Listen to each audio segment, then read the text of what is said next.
সম্মানিত সুধী,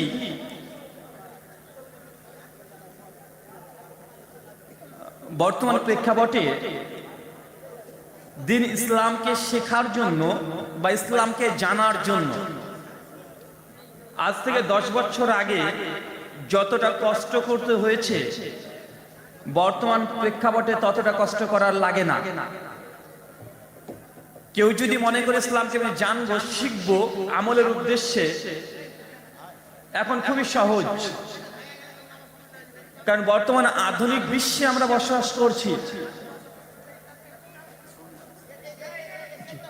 আসসালামু আলাইকুম রহমতুল্লাহ। উসমান শেখ বলে একটা শিশু হারিয়ে গেছে, নতুন দিয়ার বাড়ি। হ্যাঁ, উসমান শেখ একটা ছেলে হারিয়ে গেছে, যদি কোথাও থাকে একটু স্টেজে পৌঁছে দেবেন। নতুন দিয়ার বাড়ি, উসমান শেখ। তো যেমনটা বলতে চাচ্ছিলাম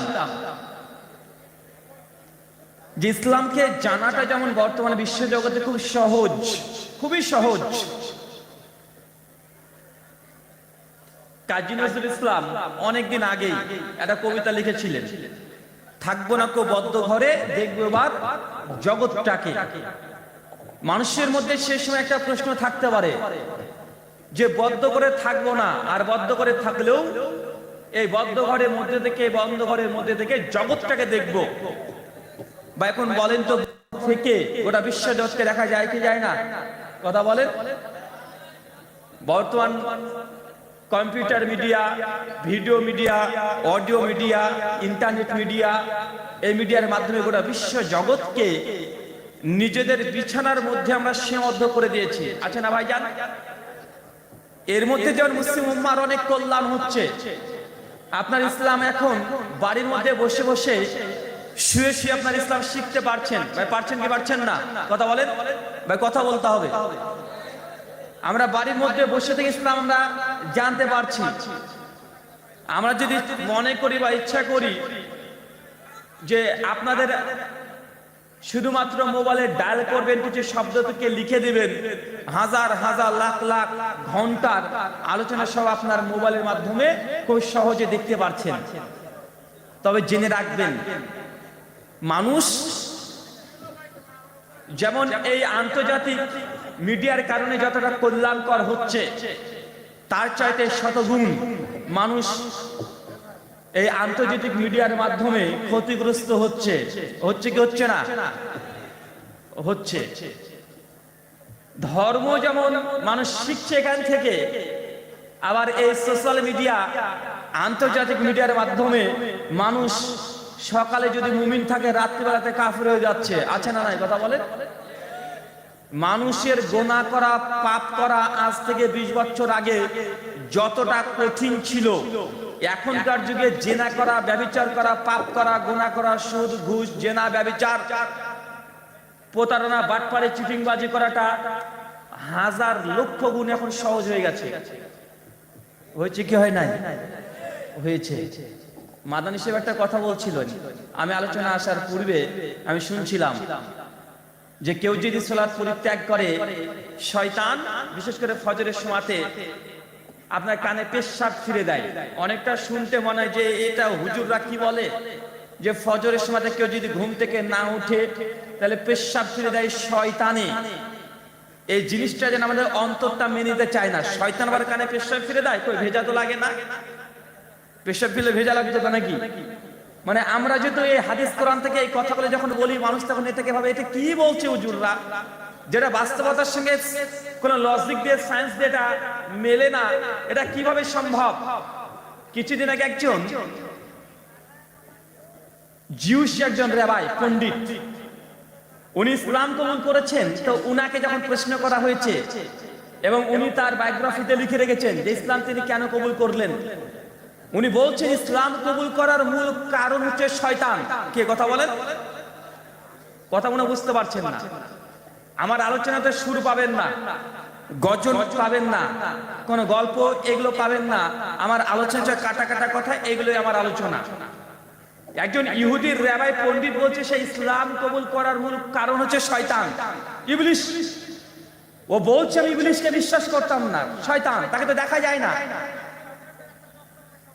যখন পবিত্র কোরআন এবং হাদিসের বিভিন্ন ইবলিস এবং শয়তান প্রসঙ্গে পড়াশোনা করেছে, নিজেকে নিয়ে চিন্তা করে যে শয়তান মানুষের মধ্যে কাজ করে, বা করতে পারে কি পারে না, কথা বলেন।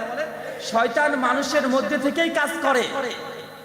ইহুদি পণ্ডিত বলছে যেটা আমি হঠাৎ করে চিন্তা করছি, এটা তো অসম্ভব কিছু নয়। অনেক সময় মানুষ দেখবে নিজে নিজের সঙ্গে কথা বলে।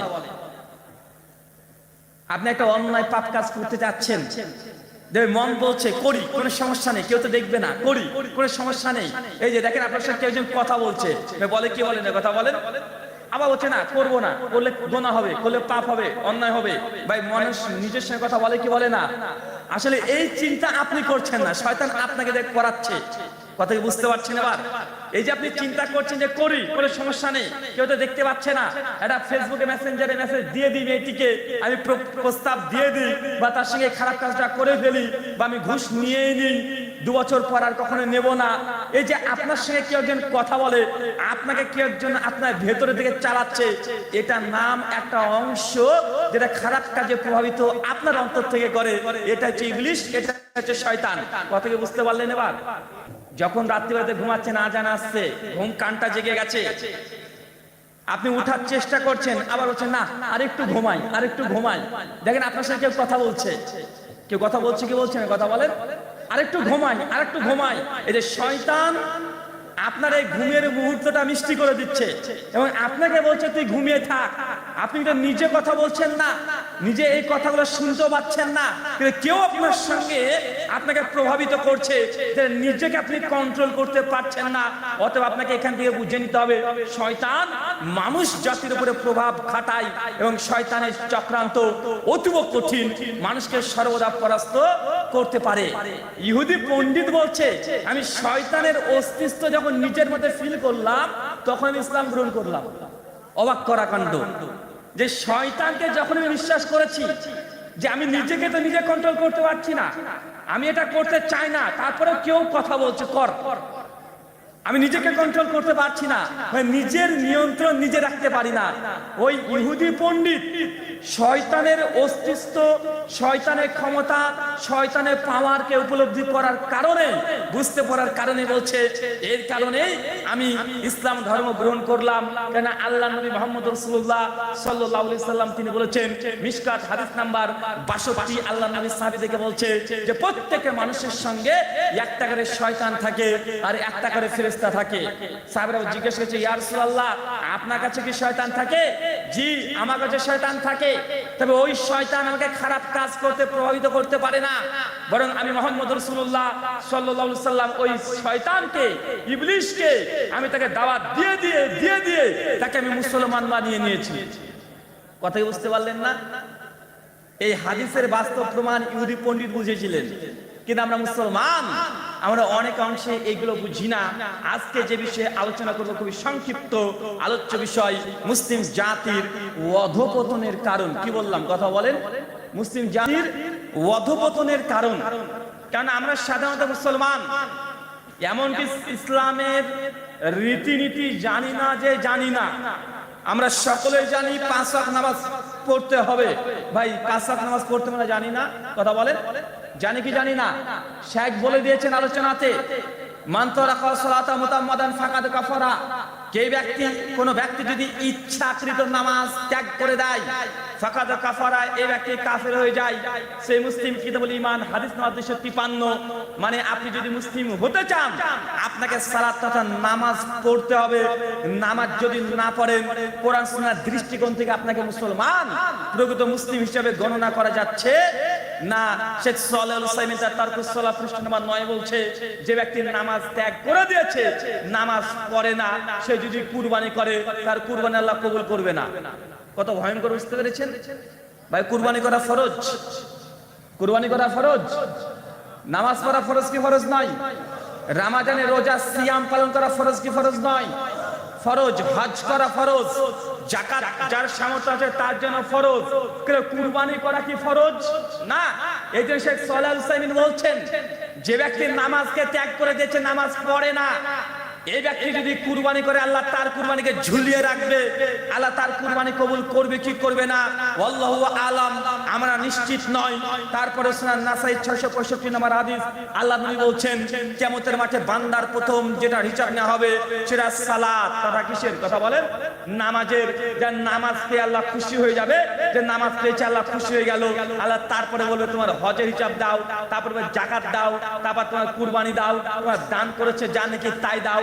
যার সালাত নেই তার অন্যান্য ইবাদত আল্লাহু আলাম, আল্লাহ কবুল করবে কি করবে না এটা সন্দেহের মধ্যে আছে।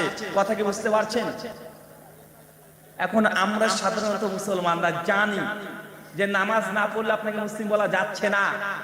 আল্লাহ নবী নামাজ পরিত্যাগকারীর জন্য এত কঠিন কথা ঘোষণা করেছে, বরং আল্লাহ নবী বলছেন যে ব্যক্তি নামাজ পড়ে না এই ব্যক্তি কিয়ামতের মাঠে উঠবে ফিরাউনের সঙ্গে, হামানের সঙ্গে, নমরুদের সঙ্গে, মানে এই কোয়ালিটির মানুষের সঙ্গে উঠবেন। আল্লাহ নবী ওই যে কথা মান তারাকা সালাতা মুতাম্মাদান ফাকাদ কাফারা, যে ব্যক্তি নামাজ ত্যাগ করেছে ওই ব্যক্তি কাফের হয়ে গেছে। তো কেমন কাফের? ওই সব কাফেরের দিকে আল্লাহ নবী ইঙ্গিত দিচ্ছে, এক ফিরাউন, হামান, নমরুদ, এই কোয়ালিটি কাফেরের সঙ্গে কিয়ামতের মাঠে আল্লাহ আপনাকে তুলবেন। তবে আমরা এই হাদিসগুলো কতবার শুনেছি? কথা বলেন, কতবার শুনেছি? ফজরের জামাতে কতজন উপস্থিত হন? একটু হাত তোলেন তো ভাইজান। ফজরের জামাতে কয় ভাগ? টোটাল কত ভাগ? 6 ভাগ হবে? 6% হবে? 6% তো হবে না। জুমার দিনে কারা কারা জানে? একটু হাত তোলেন তো। জুমার দিন, জুমার নামাজ কারা কারা পড়ে? একটু হাত তুলি। শুধু জুমা, শুধু জুমা। এই দেখেন এই কয়টা। আর যারা নামাজ পড়ি না কারা কারা? একটু হাত তুলি তো ভাই। এবার কেউ হাত তুলবে না, এবার আর কেউ হাত তুলবে না। আশ্চর্য ভাইজান, বিশ্বাস করেন আপনি যদি সালাত আদায় না করেন, আজ যদি 1 লাখ টাকা দান করেছে, দানটা কবুল হবে কি হবে না এটা অনিশ্চিত। দান করাটাই বৃথা হয়ে যেতে পারে। কারণ সালাত হচ্ছে ইবাদত, যাবতীয় ইবাদতের প্রথম। সালাত যদি কবুল আল্লাহ না করেন, বাকি ইবাদত ঝুলন্ত অবস্থায় থেকে যাবে। আপনার এই ইবাদত কবুল হতেও পারে না হতেও পারে, এটা আমরা সকলেই জানি। ভাই আপনাদের এলাকায় বন্ধন লোন আছে? বন্ধন লোন কার কার বাড়িতে আছে? বন্ধন লোন একটু হাত তোলেন। আরে ভালো তো, কে আছেন? হাত তোলেন ভাইজান। বন্ধন লোন কারা কারা নিয়েছেন? বন্ধন লোন নয়, এটা বউ বন্দুক দিয়ে লোন। কি বললাম? আপনি পুরুষ মানুষ, আপনি, আপনার বাপ, আপনার ছেলে, 7 ভাই মিলে বন্ধন অফিসের সামনে হাঁ করে 7 মাস বসে থাকেন, 1 টাকা আপনাকে লোন দেবে না, মেরে তেরে দেবে। আছে না নাই? কথা বলেন। যতক্ষণ না বউটাকে আপনি জমা দিচ্ছেন আর আপনার মেয়েটাকে যতক্ষণ না জমা দিচ্ছেন ততক্ষণ পর্যন্ত আপনাকে এই টাকা দেবে? কথা বলেন না। আপনাকে 10,000 টাকা আপনার বউ বিটিকে বন্দুক রেখে দিয়ে দিয়েছেন, তার বিনিময়ে প্রত্যেক সপ্তাহে একবার করে বন্ধন অফিস থেকে একজন মানুষ আসবে, এসে আপনার বউর হাতে খুব সুন্দর করে চা খাবে, বসে বসে ভাবি কেমন আছেন, ভাই কি করেন, গল্প করবে আর চলে যাবে। মানে আপনি টাকা নিয়েছেন, বউটাকে বন্দুক দিয়ে আর বউর হাতে চা খাচ্ছে আর একজন। আছে না নাই? অথচ এই হাদিস আপনারা বারবার জানেন, একাধিক ভাবে একাধিক আলোচনা করে গেছে। কোন ব্যক্তি যদি জেনে বুঝে 1 টাকা সুদ খায়, মায়ের সঙ্গে জেনা করে শুয়ে থাকলে, ঘরের মধ্যে মা ছেলে শুয়ে থাকলে যেমন পাপ হয়, বিয়ে করলে যত পাপ হয়, ওই ব্যক্তি একাই তত পাপ করেছে। যে ব্যক্তি বন্ধন থেকে লোন নিয়েছে, মানে সুদ খেয়েছে, এই ব্যক্তি এত বড় পাপ করেছে। আমরা কারা জানি না? কথা বলেন। জানি না? আমরা জানি কি জানি না? আমরা জানি। ভাই আপনি মানবেন না আপনার ব্যাপার। 1400 বছর আগেকার সিদ্ধান্ত। মুহাম্মদ রাসূলুল্লাহ সাল্লাল্লাহু আলাইহি সাল্লাম তিনি কথাগুলো বলে গিয়েছিলেন আরবিতে।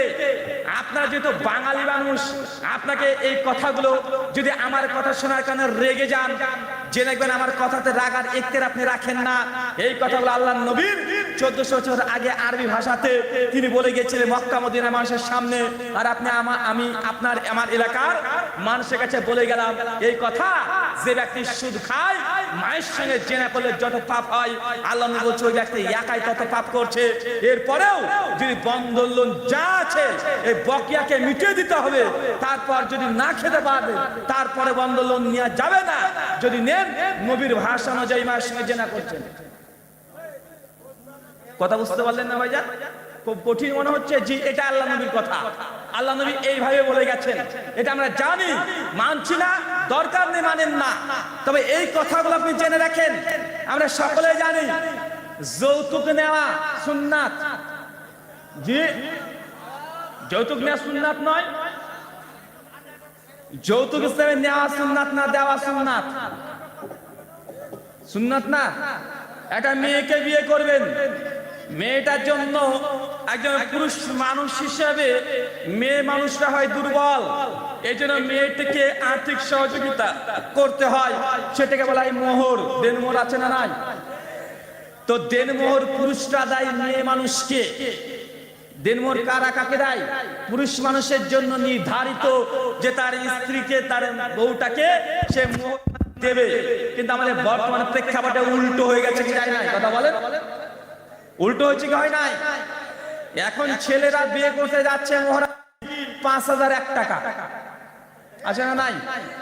আবার বলছে না না না, অনেক বড় আল্লাহর ওলি, বলছে ১,৭৮৬ টাকা আছে না নাই? কথা বলেন, মানে এখানে আল্লাহর ওলি সাজতে গিয়েছে, মানে ৭৮৬ টাকা দেন মোহর। অথচ মেয়ের বাপের কাছ থেকে আগে মোটরসাইকেল আছে না নাই? আবার মেয়ের বাবা বলছে যে না না না, যৌতুক নেওয়া হারাম, আমরা নিই না। বিয়ের ঠিক ২ দিন আগে মেয়ের বাপের কাছে ছেলের বাবা ফোন করে বলে যে বিয়াই কেমন আছেন? জি ভালো আছি, তো কাল বাদ দিয়ে তো আপনার বাড়িতে আসছি। জি বিয়ান আসেন আসেন আসেন, আমরা অপেক্ষায় আছি, আমাদের সবকিছু কমপ্লিট হয়ে আছে, একদম স্টেজ রেডি হয়ে গেছে, আমাদের এলাকাতে সমস্ত মানে রান্না বান্না জন্য হাঁড়ি টাড়ি সব নিয়ে চলে এসেছি, আমাদের প্যান্ডেল রেডি হয়ে গেছে, আসেন আসেন আসেন। ছেলের বাবা মেয়ের বাবাকে তখন বলছে যে দেখুন বিয়াই, আসলে আমার ছেলেটা না, আপনাকে তো বলেছি, খুব বুদ্ধিমান, জানেন তো, খুব বুদ্ধিমান, ব্যবসা যা বুঝে না, অনেক ব্যবসা বুঝে, আর কঠিন ব্যবসা বুঝে, মারাত্মক ব্যবসা বুঝে। ওই যে এখানে কাজ করতো, ওখানে এমন ভাবে সে দোকানটাকে চালিয়েছে না, দোকান ছিল ২ বছরের মধ্যে দোকানের ক্যাশ ডবল করে দিয়েছে, খুব ব্যবসা বোঝে। কিন্তু ছেলেটার হাতে টাকা নাই, জানেন?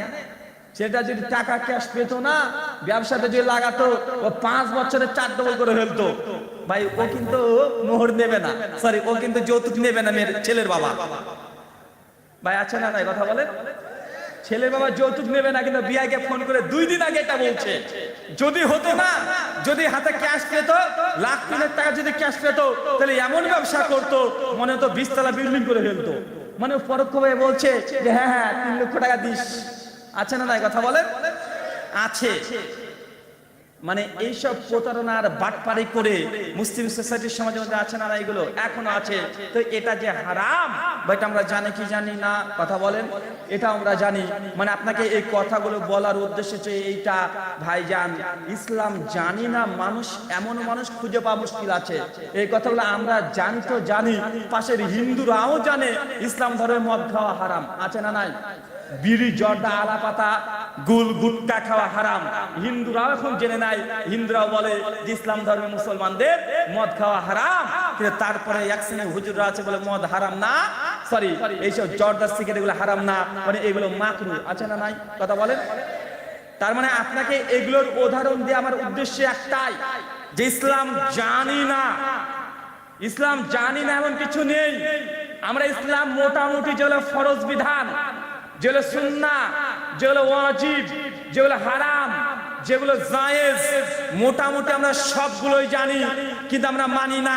আর আপনি মানতেও চাইলে মানতে পারেন, না চাইলে না মানেন, আমাদের 5 পয়সা যায় আসে না। আল্লাহ সুবহানাহু বলছেন পবিত্র কোরআন সূরা গাশিয়া সূরা নম্বর 88 আয়াত নম্বর 20 এবং 21, ফাযাক্কির ইন্নামা আনতা মুযাক্কির লাস্তা আলাইহিম বিমুসাইতির। আমাদের কাজ শুধু মানুষের কাছে এই সত্য বাণীগুলো প্রচার করে দেওয়া। আল্লাহ আমাদেরকে দারোগা রূপে পাঠায় নাই, জোর করে আপনাকে কাজগুলো করানোর দায়িত্ব আমার নেই। কুলিল হাক্কু মির রাব্বিকুম ফামান শাআ, আল্লাহ হচ্ছে বলে সত্য এসেছে তোমার রবের পক্ষ থেকে, যার ইচ্ছা গ্রহণ করবে, যার ইচ্ছা বর্জন করবে। আপনি চাইলে মানতে পারেন, না চাইলে না মানতে পারেন। আমাদের কাজ সত্যটাকে প্রচার করে দেওয়া।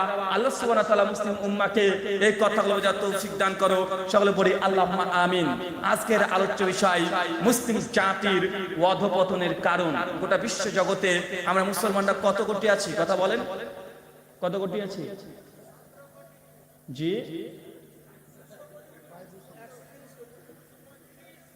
মাশাআল্লাহ। টাইমস অফ ইন্ডিয়া 2015 সালে 13 অক্টোবর পৃষ্ঠা নাম্বার 19, আন্তর্জাতিক মিডিয়া তারা বলছে, পত্রিকা বলছে, গোটা বিশ্ব জগতে মানুষের সংখ্যা 750 কোটি। কত কোটি? কত কোটি? 750 কোটি। তার মধ্যে খ্রিস্টানরা আছে 220 কোটি। কত কোটি? কত কোটি? মুসলমানরা আছে 170 কোটি। কত কোটি? 170। আর হিন্দুরা আছে প্রায় 130 কোটি। ইহুদিরা আছে কত কোটি বলেন তো ভাই? ইহুদি কত কোটি? কত কোটি? জি, মাত্র 70 থেকে 80 লাখ। 2 কোটি, 200 কোটি। আপনাকে অস্কার দেবো, আসেন টাকা নিয়ে যান। ঠিক বলেছেন। আচ্ছা, কেউ যদি বলতে পারেন গোটা বিশ্ব জুড়ে, কেউ মোবাইল সার্চ করবেন না, মোবাইল সার্চ করে দেখবেন না, এখন ইন্টারনেটের যুগ, টুক করে দেখে নেবে। গোটা বিশ্ব জগতে ইহুদিরা কত কোটি আছে? জিউস ইহুদি কত কোটি আছে? কে বলতে পারলে 100 টাকা ইন্ডিয়ান রুপি দেবো, বলেন। 170 কোটি। মাশাআল্লাহ। তারপরে বলেন কত কোটি? জি, 1 মিলিয়ন, মানে 10 লাখ। বিলিয়ন না মিলিয়ন? আপনি আউট। তারপর বলেন 150 কোটি। 90 লাখ থেকে 1 কোটি মাত্র। এলো কি রে ভাই? মাত্র 1 কোটি নাকি? মানে আমাদের মুর্শিদাবাদে যত মানুষ আছে গোটা বিশ্ব থেকে তত ইহুদি আছে। আমরা আইডিয়া করতে পারছি না। গোটা বিশ্বের ইহুদিদের সংখ্যা মাত্র 1 কোটি 50 লক্ষ। কত বললাম? 1 কোটি 50 লক্ষ। মানে আমাদের মুর্শিদাবাদে, গোটা মুর্শিদাবাদ জেলাটাতে যত মানুষ আছে গোটা বিশ্ব জগতে ততগুলো ইহুদি আছে, সব জায়গায় মিলে। তাহলে ইহুদিরা বেশি না মুসলমানরা বেশি? তাই নাকি? তাহলে গোটা বিশ্ব জগৎকে কারা নেতৃত্ব দেয়? মুসলমান না ইহুদি? আশ্চর্য বিষয়।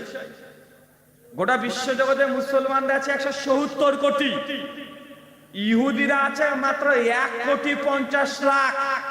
মানে একদিকে 500 মুসলমান আর একটা ইহুদি। এবার হিসাবটা বুঝতে পারলেন? একজন ইহুদি সমান 500 মুসলমান, 10 জন ইহুদি সমান প্রায় 5000 মুসলমান, 100 জন ইহুদি সমান প্রায় 50,000 মুসলমান। কত পার্থক্য দেখেছেন? তারপরে গোটা বিশ্ব জগৎকে কন্ট্রোল কারা করছে? ইহুদিরা। টাকা দিয়ে, ক্ষমতা দিয়ে, শক্তি দিয়ে, সব জায়গা দিয়ে। আর গোটা বিশ্ব জগতে যে ধর্মের মানুষরা সবচেয়ে বেশি মার খায়, কিল খায়, কোন মানুষগুলো? মুসলমানরা। অথচ আল্লাহ সুবহানাহু ওয়া তাআলা পবিত্র কোরআন সূরা আলে ইমরান সূরা নম্বর 3 আয়াত নাম্বার 110 বলছেন, কুনতুম খায়রা উম্মাতিন উখরিজাত লিন-নাস।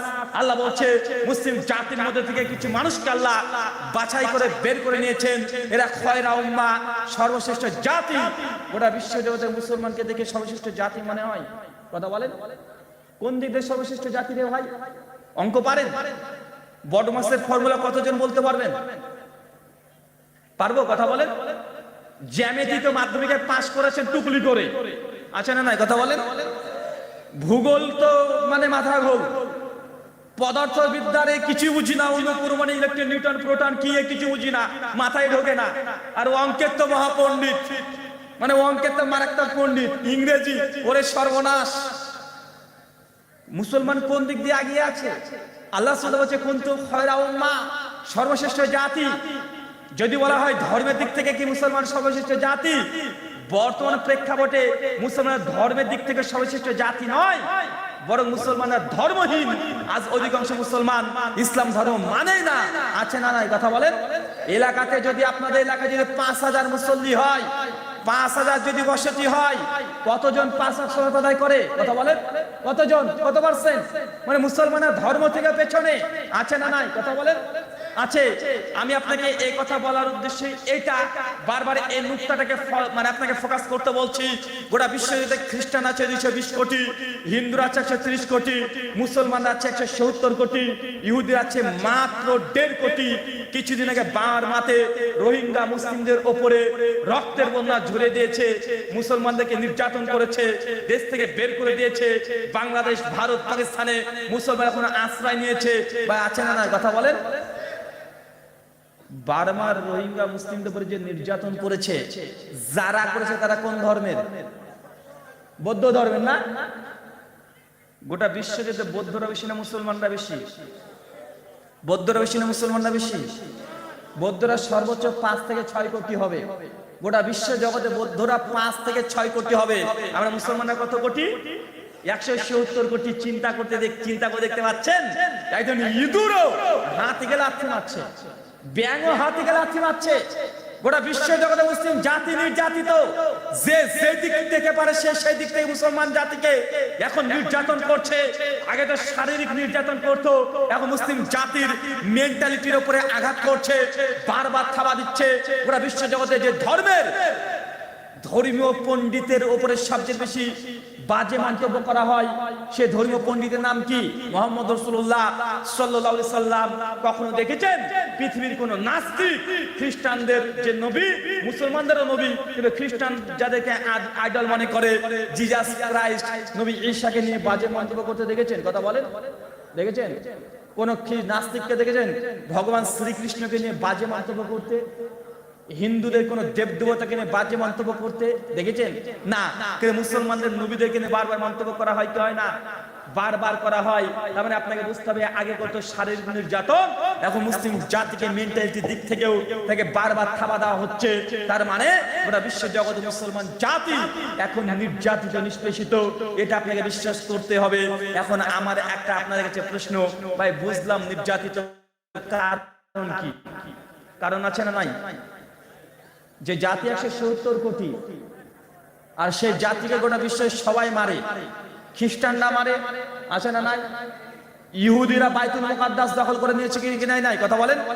বাইতুল মুকাদ্দাস, জেরুজালেমের মসজিদ, মুসলমানদের মসজিদ নিয়েছে কি নাই? নিয়েছে। ভারতবর্ষের বাবরি মসজিদ হিন্দু মুশরিকরা নিয়েছে কি নাই? নিয়েছে।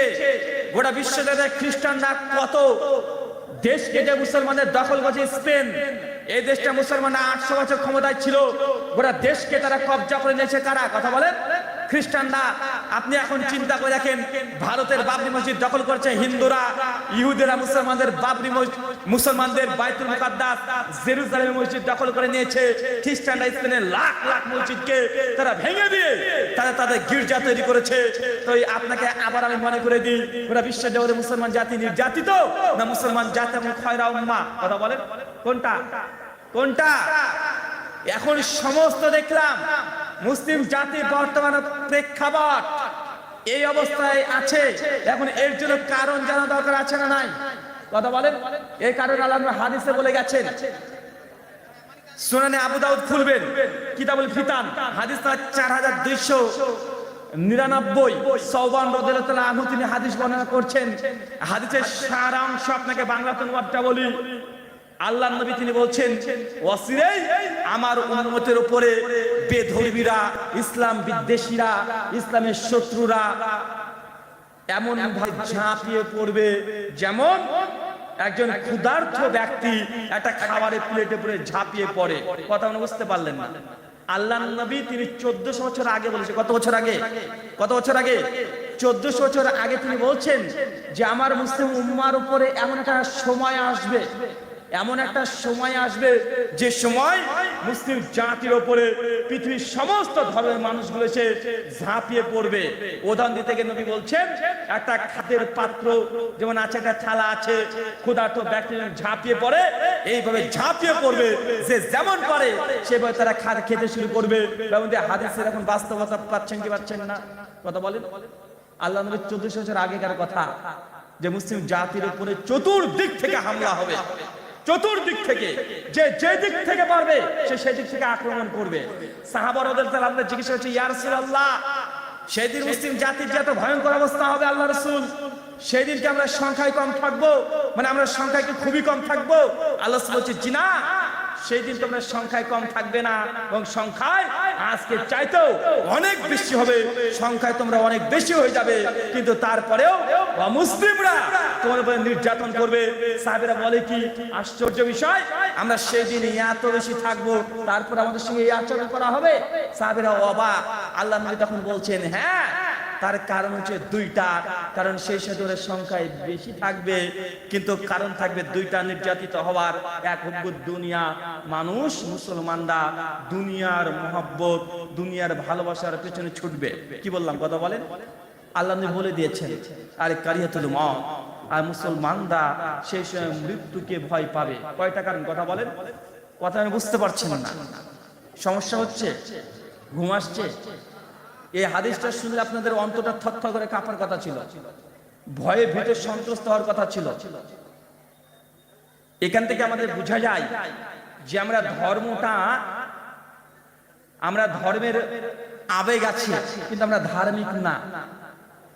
একটা ধার্মিকতা একটা আলাদা জিনিস, আর ধর্মের প্রতি ভালোবাসাটা আলাদা জিনিস। অনেক হিন্দুরা, অনেক খ্রিস্টান ইসলামকে ভালোবাসে, সম্মান করে, কিন্তু তারা ধার্মিক নয়। আমাদের মুসলমানরা ওই অবস্থায় হয়েছে।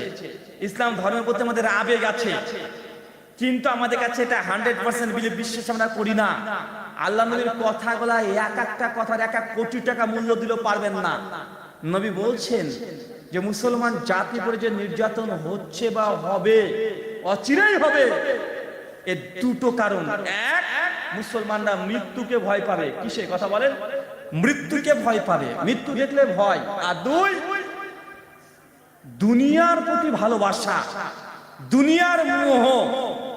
আল্লাহ নবী আরেকটা অংশ বলেছেন যে সেই সময় মুসলিম জাতির অন্তরে, মুসলিমদের অন্তরে কাফেরদের ভয় ঢুকে দেব।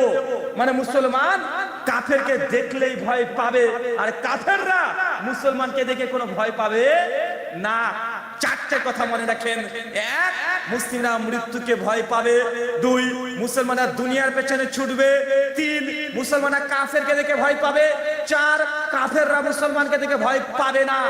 এটা যে কিয়ামতের একটা আলামত, আখির জামানের একটা আলামত। আল্লাহ নবী বলছে মুসলমান জাতির সঙ্গে এই জিনিস ঘটবেই ঘটবে।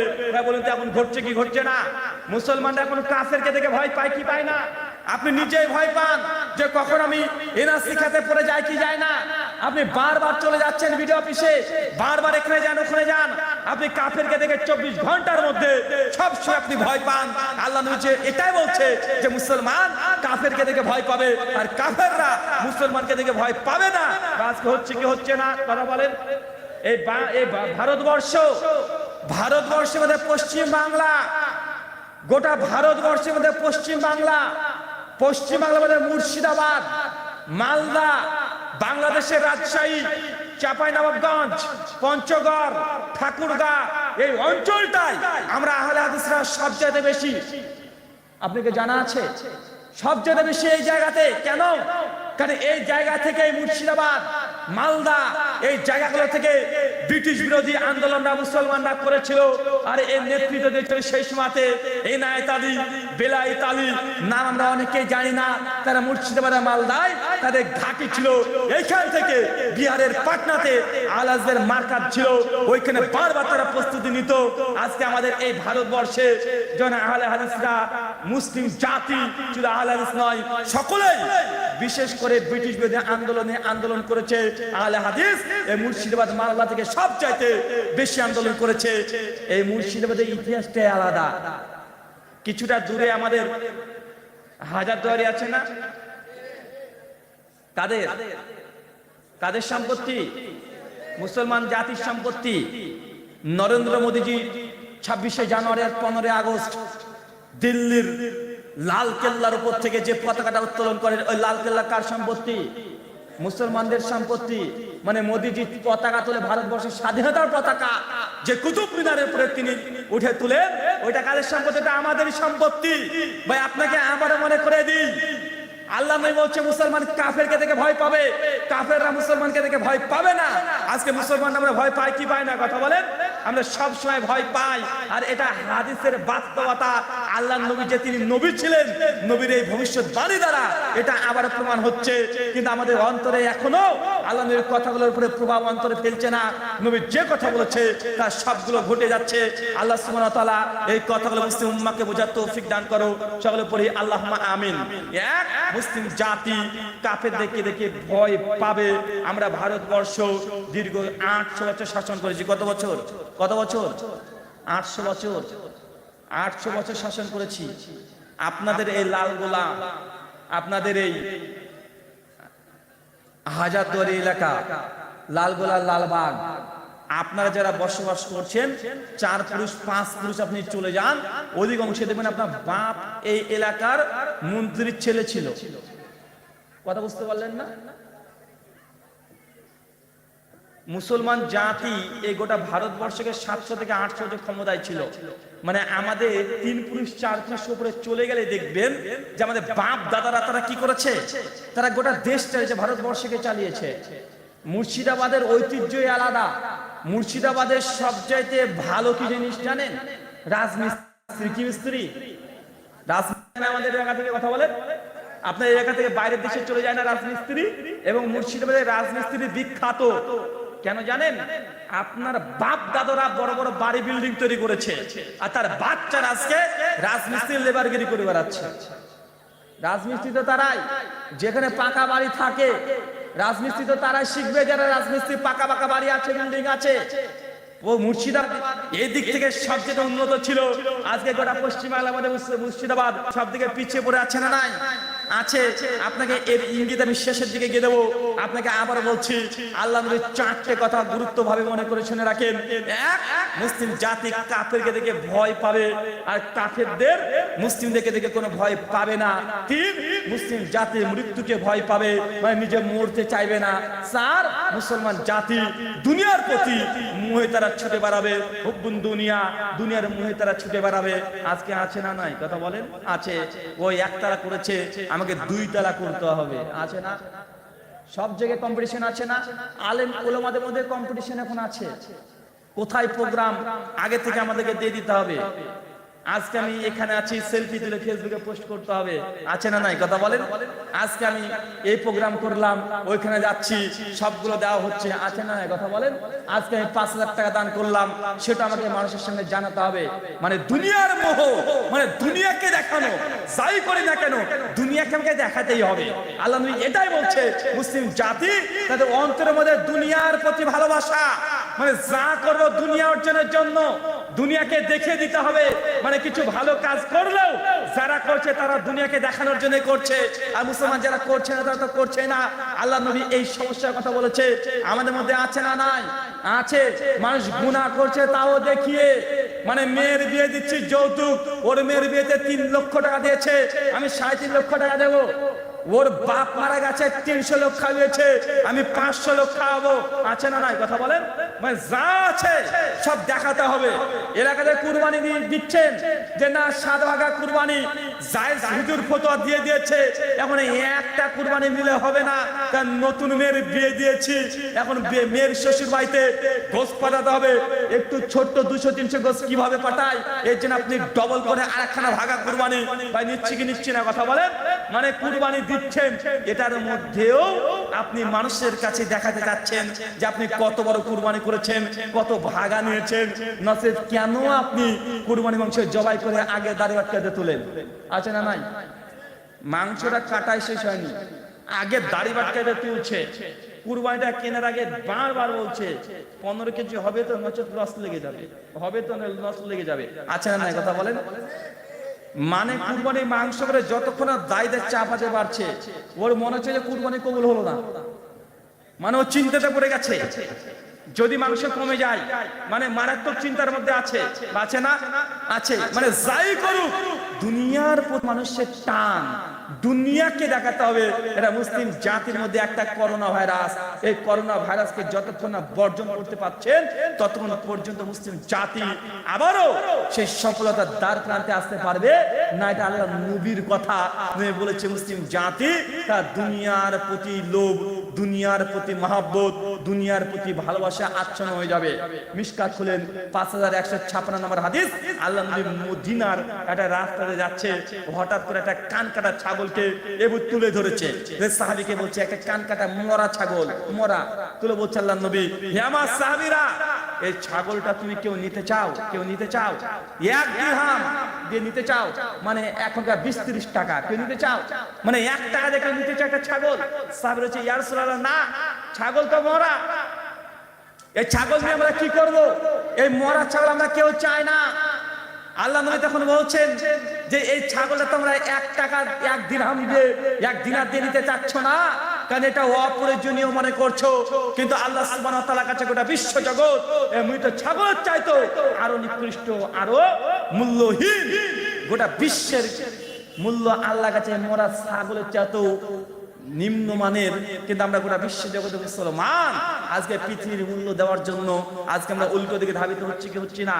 তারপরে হাদিস আল্লাহ নবী বলছেন এই গোটা বিশ্বের মূল্য আল্লাহর নবীর কাছে যদি একটা মাছের ডানার সমান হয়, একটা ডানার সমান হয়, 2 ডানাও নয় 1 ডানার সমান হতো, তাহলে আল্লাহ সুবহানাহু ওয়া তাআলা কাফেরদেরকে তিনি পানীয় পান করাতেন না, কাফেরদের রিজিকও দিতেন না।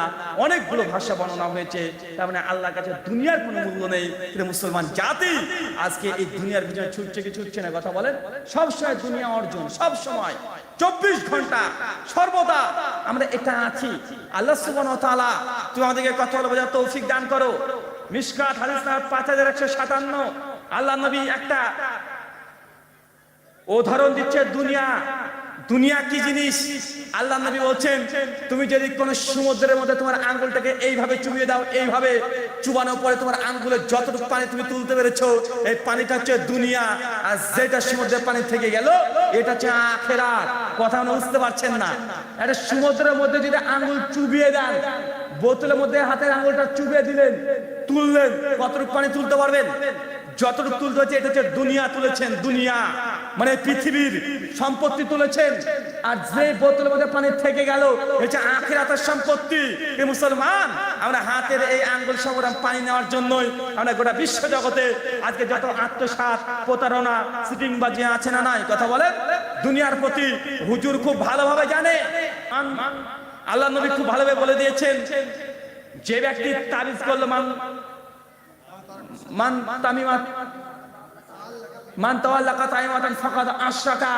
যে ব্যক্তি তাবিজ ঝোলালো এই ব্যক্তি শিরক করলো। সুনান তিরমিজি হাদিস 2072 এই হাদিস হুজুর জানে। হুজুর তারপরে তাবিজ দেয় কি দেয় না কথা বলেন? দেয় কি দেয় না? কেন? দুনিয়া। কারণ একটা তাবিজ দিলে 500 টাকা পাচ্ছে, বছরের পর বছর যদি তাবিজ দিয়ে যায়, বছর শেষে দেখা যায় হুজুর তাবিজ দিয়ে প্রায় 80 থেকে 90,000 টাকা মাসে ইনকাম করেছে। হুজুর খুব ভালোভাবে জানে বাপ মারা গেলে মিলাদ নেই, বাপ মারা গেলে 40 খানা নেই, বাপ মারা গেলে বুট গোনা নেই, বাপ মারা গেলে এই জিনিস ওই জিনিস নেই। বাপ যদি বেনামাজি হয় কবরস্থানে হুজুরকে বলছে যে তোমার আব্বা 5 ওয়াক্ত নামাজ পড়ে নাই, বেনামাজি ছিল, অতএব আমাদের সমাজ থেকে কাফারা নির্ধারণ করেছে বাপের জন্য এখন বেনামাজি কাফারা ভাই দেওয়া হয় কি হয় না কথা বলেন? হয়। হুজুর খুব ভালোভাবে জানে যে নামাজে কোনো কাফারা হয় না, নামাজের কোনো টাকা দিয়ে কাফারা হয় না। নামাজের কাফারা যদি দীর্ঘদিন নামাজ না পড়ে থাকেন আপনাকে আল্লাহকে তওবা করতে হবে, ইস্তেগফার পাঠ করতে হবে। আর যদি যে নামাজ সেই ওয়াক্তের নামাজ আপনি কাজা করে ফেলেছেন, যদি ওয়াক্তের কথা মনে থাকে আপনি এই কাজা ওয়াক্তের সালাত আদায় করে নেবেন। কিন্তু হুজুর এখন কবরস্থানে গিয়ে হুজুর বলে দিচ্ছে যারা নামাজ পড়েনি তাদের কোনো কাফারা 2300 টাকা আছে না নাই কথা বলেন? আপনাদের এলাকাতে হয়তো বানাই, আমাদের এলাকাতে কোনো হুজুর এই ব্যবসা শুরু করেছে, মরা মানুষকে নিয়ে ব্যবসা। হুজুর মরা মানুষকে নিয়ে ব্যবসা করছে, হুজুর তাবিজের ব্যবসা করছে, হুজুর মিলাদ করে টাকা নিচ্ছে। এইগুলো হুজুর সবাই জানে, এগুলো কোরআন হাদিসে নাই। এগুলো করলে গোনা হবে, নেকি হবে না, কিন্তু হুজুর বন্ধ করে না। কারণ এটাই যে কারণে এখানে দুনিয়া আছে। হুজুর মিলাদপুরের টাকা নেবে, এখন এটা বন্ধ করে টাকা আসবে কথা বলেন না? তাই আপনাকে আবার বলছি, আল্লাহ নবী দুটো কথা আবার মনে রাখেন। দুটো কথা আগে ব্যাখ্যা করেছি। এক, মুসলমান কাফেরকে দেখে ভয় পাবে, আর কাফেররা মুসলমানকে দেখে ভয় পাবে না। আর শেষ দুটো কথা যে মুসলিমদের দুনিয়ার প্রতি মোহ, দুনিয়ার প্রেম প্রীতি, দুনিয়ার জন্য সবকিছু শেষ করে দেবে। আর 4 নাম্বার যে মুসলমান মরতে ভয় পাবে না। এটা খুব কঠিন। এখন প্রশ্ন আসছে মরতে পারে কারা ভয় পায়, সরি মরতে পারে কারা চায়? এটা প্রশ্ন আসে না? কারিয়াতুল মওত, মৃত্যুকে দেখে মুসলমান ভয় পাবে। আসলে মৃত্যুকে দেখে তো ভয় পাওয়ারই কথা, মৃত্যুকে দেখে ভয় পাওয়ার কথা নয়। কিন্তু মুসলমান জাতি এমন একটা জাতি যারা মৃত্যুকে ভয় পায় না। একটা ঘটনা বলি বুঝতে পারবেন। একজন ইহুদি, যে ইহুদি র্যাবের কথা বলেছি, পি ফান্ডার, তার একটা বিখ্যাত বই আছে তিনি ওখানে কিছু গবেষণা পেশ করেছেন এবং তার টার্গেট আগামী 50 বছরকে গোটা বিশ্বকে সে একটু হিলে দিতে চায়, দেখে দিতে চায়। আর একটা কথা মনে রাখবেন, আজকে আমরা বিশ্বে মুসলমানরা আজকে যেটা চিন্তা করছি, যে চিন্তা আজকে করছি, ইহুদিরা সেই চিন্তাটা 50 বছর আগে করে ফেলেছে। ইহুদিরা আজকে যে চিন্তা করছে 50 বছর পরে কি ঘটবে তার চিন্তা করছে ইহুদিরা, যে 50 বছর পর এই পৃথিবীকে কেমন করব, মানে ওরা এত অ্যাডভান্স। ইহুদি পণ্ডিত বলছে, এবং তিনি আল্লাহ নবীর জীবনী নিয়ে গবেষণা করেছে, ফি ফান্ডার ওনার নাম। গবেষণা করার মূল কারণ হচ্ছে এইটা,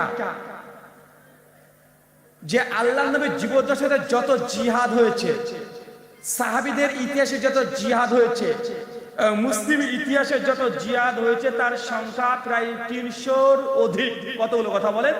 প্রায় 300-এর অধিক, 300+।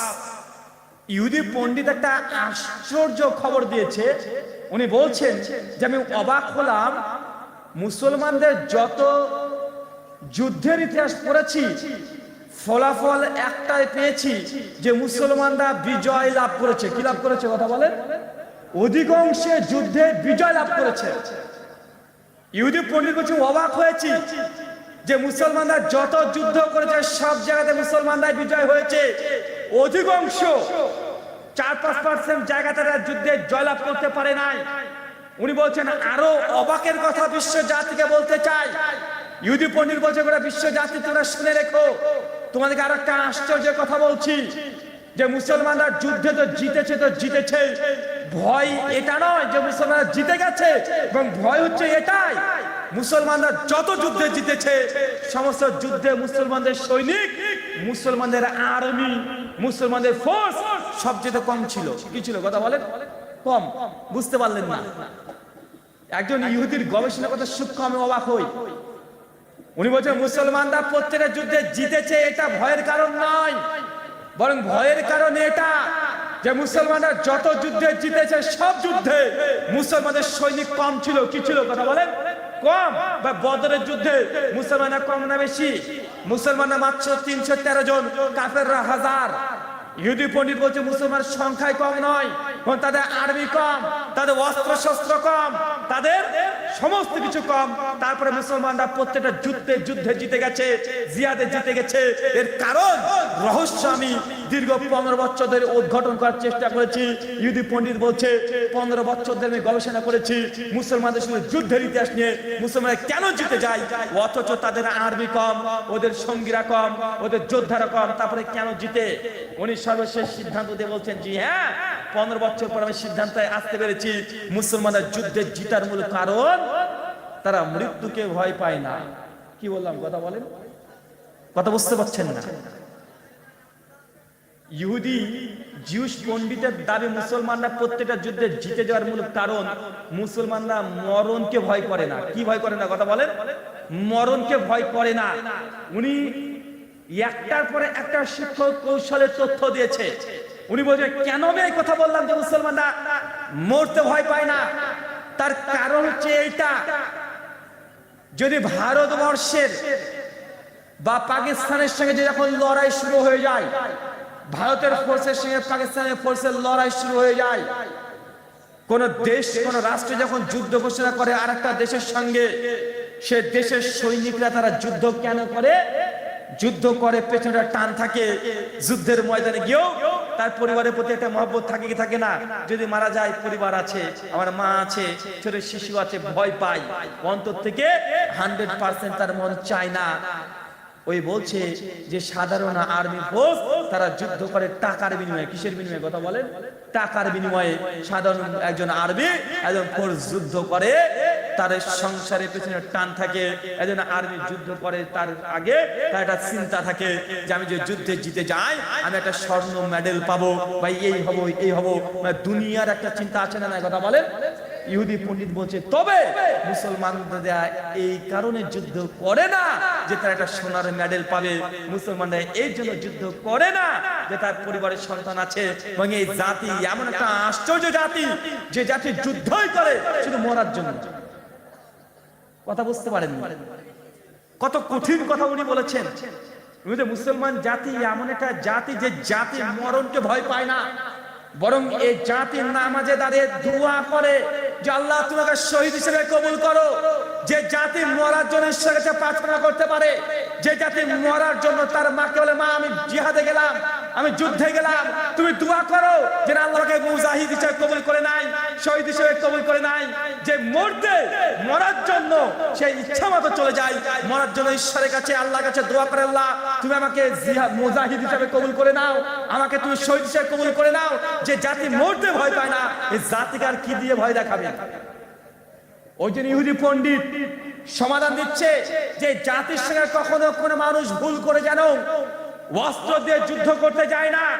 মুসলমানের সঙ্গে অস্ত্র দিয়ে যুদ্ধ কেউ যেন না করে, কারণ এই জাতির সঙ্গে যদি অস্ত্র দিয়ে গোলা বারুদ দিয়ে যুদ্ধ করে এই জাতিকে হারানো সম্ভব নয়। এই জাতিকে হারানো সম্ভব নয়, কারণ এটাই, কারণ তারা যুদ্ধ করে মরার জন্য। আর আর্মি ফোর্স যুদ্ধ করবে তারা পৃথিবীকে পাওয়ার জন্য, বেতন বাড়ানোর জন্য। তাদের অন্তরে ভয় কাজ করে, পৃথিবীর আর্মিদের ভয় কাজ করে, তার একটা পরিবার আছে, কিন্তু মুসলমানদের মধ্যে ভয় কাজ করে না। তাই জাতির সঙ্গে কখনোই অস্ত্র দিয়ে যুদ্ধ করো না। যারা আপনারা তাতারদের ইতিহাস পড়েছেন, চেঙ্গিস খান ইতিহাস পড়েছেন, হালাকু খানের ইতিহাস পড়েছেন, পড়েছি কি পড়ি না? কথা বলেন। চেঙ্গিস খান রাতারাতি ওরা বিশ্বের মধ্যে অর্ধেক পৃথিবীর শাসন দখল করে নিয়েছিল। চেঙ্গিস খান কোটি কোটি মুসলমানদেরকে হত্যা করে রক্তের সমুদ্র করে দিয়েছিল। মুসলমানরা সেই সময় আলেমরা লিখে গেছে, চেঙ্গিস খানের আমলের সময় লিখে গেছে যে চেঙ্গিস খানদের এত নির্যাতন মুসলমান জাতিকে করেছে, বিগত দিনে এত নির্যাতন পৃথিবীর কোনো ইতিহাসে হয়নি। মুসলমান আলেমরা শেষে মনে করছে চেঙ্গিস খানের ফিতনা এটা মূলত ইয়াজুজ মাজুজের বংশধর পৃথিবীতে চলে এসেছে। সেই সময় আল্লাহ সুবহানাহু ওয়া তাআলা সালাউদ্দিন ইউসুফী রহমাতুল্লাহকে পাঠিয়েছিলেন চেঙ্গিস খানের মতো বদমাশ গোটা বিশ্ব জগতের ক্ষমতাধর ব্যক্তিকে যুদ্ধ করে মুসলমানদের জাতি পরাস্ত করেছে কি করে না? কথা বলেন। করেছে। তার জন্য ইহুদি পণ্ডিতরা বলছেন, এবং এটা তাদের একটা বড় একটা সূক্ষ্ম কৌশল, খুব দূরদৃষ্টি দিয়ে তারা বলছেন যে জাতিকে যদি ধ্বংস করতে হয় তাহলে জাতিকে কখনো অস্ত্র দিয়ে আঘাত করে ধ্বংস করা সম্ভব নয়। মুসলমান জাতির সঙ্গে যদি ধ্বংস করতে হয় বুদ্ধিভিত্তিক ভাবে ধ্বংস করতে হবে। কিভাবে? কথা বলেন। বুদ্ধিভিত্তিক লড়াই। যুদ্ধ দুই ধরনের। কয় ধরনের যুদ্ধ? কয় ধরনের? দুই ধরনের। একটা হচ্ছে অস্ত্র দিয়ে যুদ্ধ, মানে সামরিক যুদ্ধ, মানে যেখানে লাখ লাখ কোটি কোটি মানুষের জীবন চলে যেতে পারে। ওখানে বোমা লাগে, অস্ত্র লাগে, পিস্তল লাগে, আর্মি লাগে। এটা হচ্ছে সামরিক যুদ্ধ। আর একটা যুদ্ধ হচ্ছে ইন্টেলেকচুয়াল ওয়ার, বুদ্ধিভিত্তিক লড়াই, মানে একটা সম্প্রদায়কে বুদ্ধি দিয়ে, কূটনীতি বুদ্ধি দিয়ে ধ্বংস করে দেওয়া এবং পঙ্গু করে দেওয়া, জিন্দেগিতে মাঝে খাড়া করে দাঁড়াতে পারবে না। ইহুদি তারা বলছে যে মুসলিমদেরকে কখনো যুদ্ধ করে পরাস্ত করা যাবে না, সম্ভব নয়, পারবে না। পৃথিবীর কোন শক্তি যুদ্ধ করে পরাস্ত করতে পারবে না, ধ্বংস করতে পারবে না। তাই এই জাতিকে যে ধ্বংস করতে হয়, করতে হবে কি দিয়ে? বুদ্ধিভিত্তিক লড়াই। মানে মুসলমানদের মধ্যে এমন কিছু বুদ্ধিভিত্তিক আমাদেরকে কাজ করতে হবে যে মুসলিম জাতি নিজেরাই নিজেদের ধ্বংস হয়ে যায়। এই জন্য কয়েকটা পয়েন্ট দিয়েছে, সেই পয়েন্টগুলো শেষে আপনাদেরকে দিয়ে যাব। তার আগে একটা কথা বলে রাখি যে ইহুদিরা মুসলমানদেরকে খপ্পরে ফেলে দিয়েছে, একদম খপ্পরে। ইহুদিদেরকে ছাড়া এক ধাপ নিয়ে চলতে পারবেন না। মানে ইহুদিরা গোটা বিশ্ব জগতে এমন ফাঁদ এঁটে ফেলেছে, এক ধাপ। আলেম কি বড় মাপের আলেম হোক, আল্লাহর ওলি হোক, তারপরে ইহুদিদের খাপ থেকে আপনি বেরোতে পারবেন না। এমন ভাবে গোটা বিশ্ব জগৎকে তারা জাল ফেলে রেখেছে। কয়েকটা উদাহরণ দেবো, কয়েকটা উদাহরণ দিয়ে বুঝতে পারেন যে কোথায় আপনি পড়ে আছেন। আমি আলোচনার বিষয়ে বলেছি আজকে কোরআন হাদিস দিয়ে খুব বেশি আলোচনা করবো না। আজকে আলোচ্য বিষয় মুসলিম জাতির অধপতনের কারণ। আপনি জানেন না যে আপনাকে ইহুদিরা কিভাবে ধরে ফেলেছে। আপনার ছেলের সঙ্গে প্রতি ইহুদি কথা বলে, ইহুদিরা আপনার ছেলের সঙ্গে কথা বলছে, আপনার মেয়ের সঙ্গে কথা বলছে, আপনি জানেন না। আপনাকে একটা প্রমাণ দিয়ে বুঝতে পারবেন। সকালবেলায় ঘুম থেকে উঠে আমরা প্রথমে কি করি? ব্রাশ করি না ভাই? যে পেস্ট ব্যবহার করেন সেই পেস্ট কি কোম্পানির? সবচেয়ে ভালো কোনটা? ক্লোজআপ। ক্লোজআপ ব্যবহার করি না ভাইজান? মালিক কে? মুসলমান। ক্লোজআপের মালিক কে? ইহুদি। সকালবেলায় ঘুম থেকে উঠে এক কাপ চা না খেলে আপনার দিনটা ভালো চলে না। এই চায়ের নিকোটিন আবিষ্কার কারা? ইহুদিরা। আপনার ছেলে সকালবেলায় উঠেই কাঁদাকাটি শুরু করে দিয়ে টিভিটা খুলে দেন, ছেলে আপনার কার্টুন চ্যানেল দেখে। কোন চ্যানেল দেখে? দুটো চ্যানেল দেখে সবচেয়ে বেশি। একটা পোগো চ্যানেলের মালিককে ইহুদি। কার্টুন নেটওয়ার্ক আপনার ছেলে দেখছে, প্রতিদিন দেখছে। ছেলে একটু কাঁদাকাটি করলে আপনি মোবাইলটা আপনি সঙ্গে সঙ্গে টিভিটা ছেড়ে দিচ্ছেন। দেখছে কি? কার্টুন নেটওয়ার্ক, প্রোগো, এই চ্যানেলগুলোর মালিককে সবগুলো ইহুদি।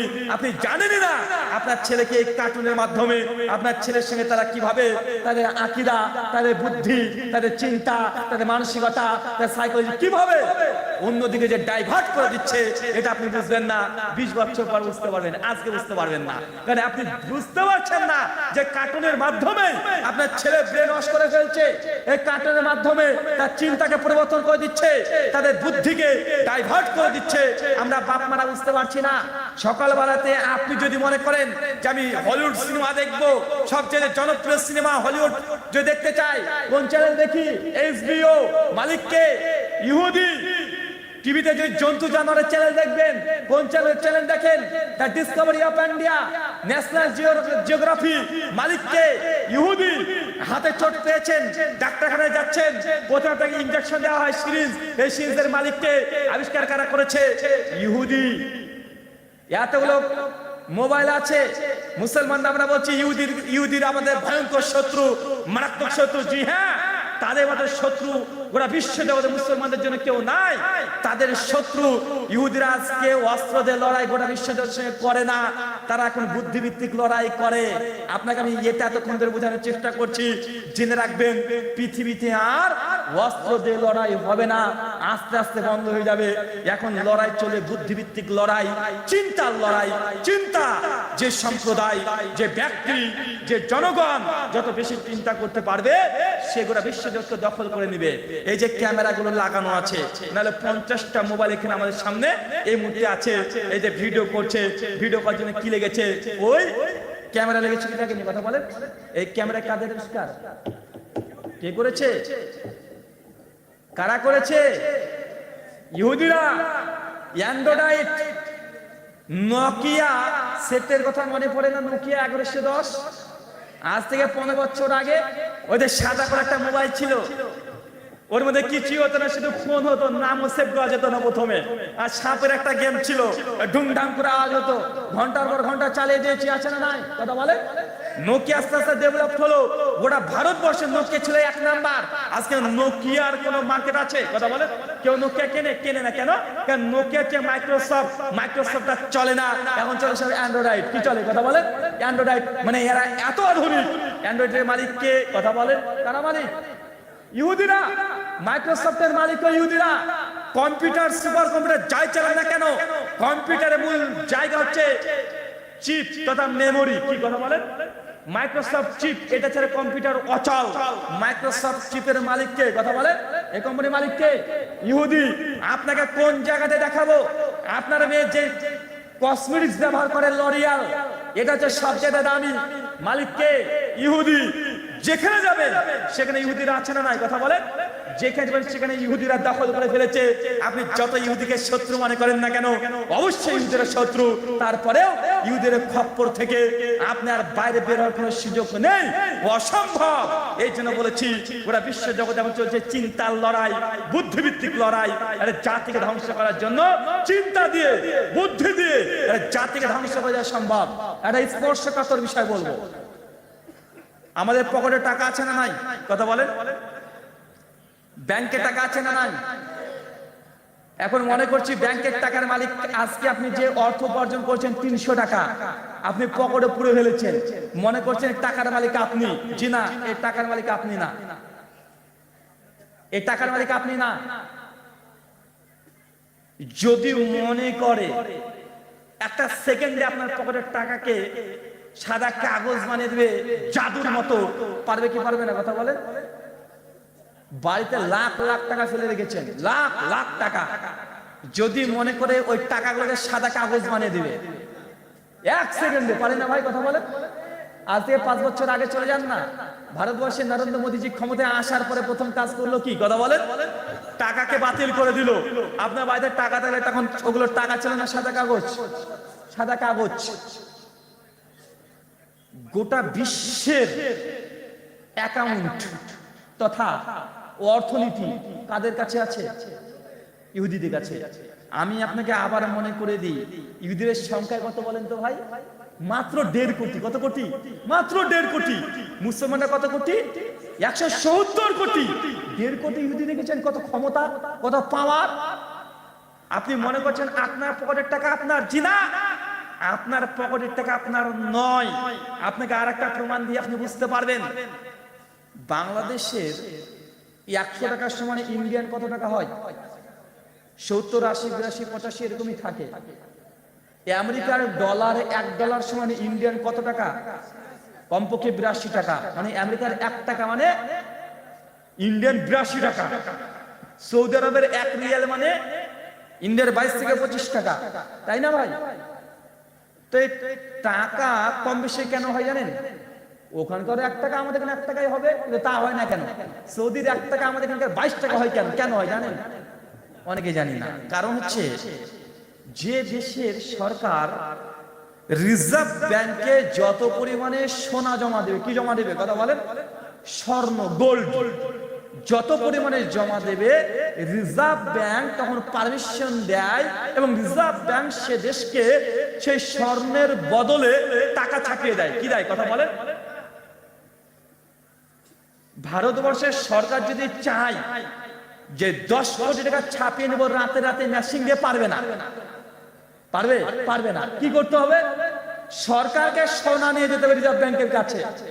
10 কুইন্টাল স্বর্ণ দেবে সরকার। 10 কুইন্টাল স্বর্ণের যা দাম, রিজার্ভ ব্যাংক তখন 10 কুইন্টাল স্বর্ণের দামের টাকা তখন ছাপিয়ে ছাপিয়ে মোদিজির হাতে দিয়ে দিবে। জানেন, আপনি সোনা দিয়েছেন, আপনি টাকা পেয়ে গেলেন। যে দেশ যত বেশি রিজার্ভ ব্যাংকে সোনা দিবে, সে দেশের টাকার মূল্য তত বৃদ্ধি পাবে। সৌদি আরবে ভারতের চাইতে বেশি সোনা দিয়েছে, তাই তাদের 1 টাকা মানে আমাদের 22 টাকা। বাংলাদেশ সোনা রিজার্ভ ব্যাংকে কম জমা দিয়েছে, তার জন্য বাংলাদেশের টাকার দাম 1 বাড়ি কম। আমেরিকা সবচেয়ে বেশি সোনা দিয়েছে, তার জন্য তাদের টাকার দাম অনেক বেশি। কথা কি এবার বুঝতে পারছেন? তার মানে বোঝা যাচ্ছে গোটা বিশ্বের অর্থনীতি নির্ভর করছে কিসের উপরে? কিসের উপরে? সোনার উপরে। কিসের উপরে? সোনার উপরে। মুহাম্মদ সাল্লাল্লাহু আলাইহি ওয়াসাল্লাম কত তীক্ষ্ণ বুদ্ধি সম্পন্ন। আল্লাহ নবী দেখেন তো যাকাত খরচ করছে টাকার উপরে না সোনার উপরে? কিসের উপরে যাকাত খরচ? সোনা। মানে অর্থনীতি নির্ভর টাকার উপরে করে না, অর্থনীতি নির্ভর করে সোনার উপরে। আল্লাহ নবী 1400 বছর আগে বলে দিয়েছে সোনার উপরে নির্ভর। এখন বোঝা যাচ্ছে গোটা বিশ্বের সোনাগুলো আমরা জমা কাকে দিয়ে আসছি? কাকে? গোটা বিশ্বের সোনা এখন কাদের হাতে? কাদের হাতে? মানে গোটা বিশ্বের সোনা এখন ইহুদিদের হাতে আমরা জমা দিয়ে আসছি। ইহুদিরা তার বিনিময়ে আমাদেরকে কি দিচ্ছে? কি দিচ্ছে? কাগজের টাকা দিচ্ছে না ভাইজান? আমি আবার আপনাকে বুঝাতে পারছি না মনে হচ্ছে। ভারতবর্ষের কুইন্টাল কুইন্টাল সোনা কাকে দিয়ে আসছে? ইহুদিকে। যখনই সোনা জমা দিয়েছে ইহুদিদের হাতে, ইহুদিরা কি দিচ্ছে? কাগজের নোট ছাপিয়ে দিয়ে দিচ্ছে, জান এটা আপনার টাকা। সৌদি আরব কোটি কোটি লাখ লাখ কুইন্টাল কুইন্টাল সোনা দিয়ে আসছে ইহুদিদেরকে, তারা তাদেরকে কি দিচ্ছে? কাগজের টাকা ধরে দিচ্ছে। গোটা বিশ্ব আজকে একটা জায়গায় ইহুদিদের হাতে সোনাগুলোকে জমা দিচ্ছে, আর ইহুদিরা মানুষকে কাগজের টাকা দিয়ে দিচ্ছে। মনে রাখবেন, কারেন্সির পরিবর্তন হয়। এখন আপনাদের বাড়িতে যে কাগজের টাকা আছে, রাত্রে যদি মনে করে যে বন্ধ করে দেবো, 1 মিনিটের সময় লাগবে না। লাগবে? কথা বলেন তো। এই টাকার মালিক কি আপনি? আরেকটা কথা বলি, আজ থেকে 20 বছর পরে দেখবেন আমাদের হাতে যে টাকাগুলো আছে কাগজে, এটাও থাকবে না, পুরোটা চলে আসবে ইলেকট্রনিক মানি। অ্যামাজন পে আছে না ভাই? Phone pay, Google pay, Paytm. আপনাকে বললাম যে ভাইজান এক কাজ করেন তো ভাই, একটা ছাগল বিক্রি করেছি, আপনার মাঠের ছাগল, মানে আপনার বাড়ির ছাগল। আপনাকে ছাগল ওয়ালাও বলছে যে ও হ্যাঁ 7300 টাকা দাম দেবো, তো মোবাইল নাম্বারটা বলেন। টুক করে মোবাইল নাম্বার দিয়ে দিয়েছি আপনি। মালিক সঙ্গে 7,300 মেরে দিয়েছে, ওর পকেটে চলে গেছে, মানে মোবাইলে 7,300 টাকা। হ্যাঁ চলে এসেছে, খুশি। ভাই কি এসেছে মোবাইলে? টাকা এসেছে না নাম্বার? কি এসেছে ভাইজান? মানে আগে তো কাগজের টাকা ছিল তো ছিলই, মানে বাড়িতে আছে, চোর চুরি করতে পারবে না, লুকিয়ে রাখবে, নিয়ে যেতে পারবে না। যতক্ষণ আছে তখন ক্ষমতা আছে। গোটা বিশ্ব জগতের অর্থনীতিকে তার রাতারাতি চেঞ্জ করে দিতে পারে। এখন কাগজের টাকাকেও ধ্বংস করা খুব কঠিন ছিল, কিন্তু এখন গোটা বিশ্ব জগতের অর্থনীতি নির্ভর করছে ইলেকট্রনিক মানি। আপনি একটা বাড়ি বিক্রি করেছেন, দাম কত লক্ষ টাকা, 20 লাখ টাকা। পেমেন্ট কিসে করছে? Phone pay, Google pay, mobile pay, Amazon pay, ব্যাংকের মাধ্যমে। তো ভাই এই টাকা কি আপনার কাছে ঢুকলো না মাত্র করে নাম্বার দেখাচ্ছে? কথা বলেন, নাম্বার দেখাচ্ছে। আর এই গোটা মোবাইল সিস্টেমটাকে, গোটা মাইক্রোসফটটাকে, গোটা অ্যান্ড্রয়েডকে, গোটা অ্যাকাউন্টেন্টসকে নিয়ন্ত্রণ কারা করছেন? আপনি না তারা? এখন বলেন আপনার টাকার মালিক আপনি? যদি মনে করে যে আপনার এই যে মোবাইলে টাকা ঢুকেছে 1 লাখ টাকা, 1 সেকেন্ড লাগবে না আপনার টাকাটাকে তুলে নিতে, সময় লাগবে? কথা বলেন।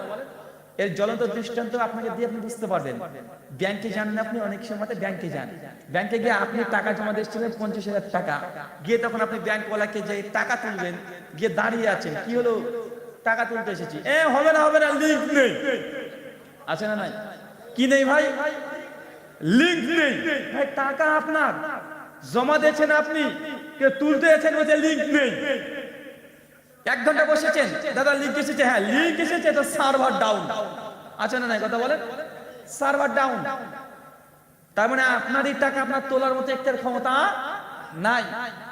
গোটা বিশ্বের অ্যাকাউন্ট যদি এখন মোবাইল মার্কেটিং এর মধ্যে চলে আসে, মোবাইলের মাধ্যমে চলে আসে, তাদের ইলেকট্রনিক মানি হয়ে যায়।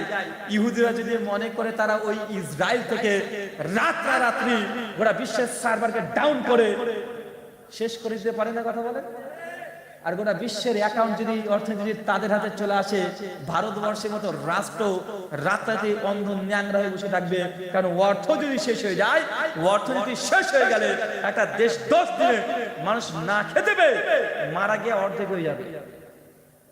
চাচা মনে বুঝতে পারছেন না? না চাচা বুঝতে পারছেন না যে গোটা বিশ্বের অর্থনীতি এখন নির্ভর করছে, গোটা বিশ্বের অর্থনীতি এখন নিয়ন্ত্রণ করছে ইহুদিরা। এখন একটা প্রশ্ন আসতে পারে, রাহুল ভাই ইহুদিদের এত বুদ্ধি কেন? একটা প্রশ্ন আসে না?